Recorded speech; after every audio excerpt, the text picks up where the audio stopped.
I'm Mick Garris, and I'm here to talk about a movie from 1999 that I'm sure you haven't seen, and I'm pretty sure you haven't even heard of it.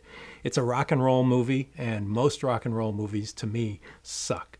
As a guy who was in a band in the 1970s, they're usually so Hollywood and so fake and so crummy. I mean, Hard Day's Night, great stuff. Almost Famous, great. Rock and Roll High School, terrific. But most of the other dross out there does not hold up very well. But Still Crazy is a rock and roll movie you really need to see. Well, there's only two reasons to get you to haul your ass up here. Either I owe you money, or you want to put the band back together. Still Crazy kind of sneaks up on you. It's about a band called Strange Fruit that was sort of big in the 70s. They broke up and then decided to get back together 25 years later for a new tour and cash in on classic rock nostalgia.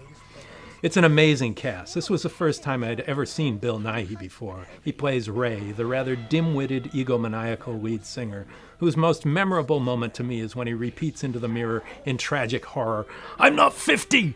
I'm not 50! I'm not 50!" Stephen Ray plays the keyboard player who puts the reunion back together under incredibly trying times. I'd seen Timothy Spall in Mike Leigh movies before, but never like his hilarious drummer Beano. And Billy Connolly is great as the band's roadie. I'm really a big fan of his stand-up as well as his acting. As a guy who was in a band in the 70s that got back together years later for a reunion in a recording studio, I can tell you that they got just about everything right.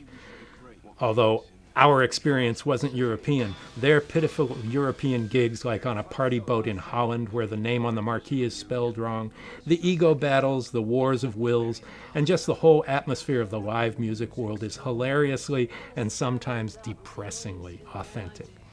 One of the biggest surprises, though, is how great the music is.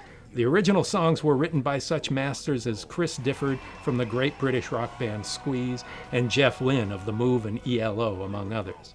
All of the songs are great, and one in particular, the band's anthem, All Over the World, is part of a powerfully emotional reunion with the band's original guitarist, who, like Pink Floyd's Syd Barrett, was institutionalized with mental health issues.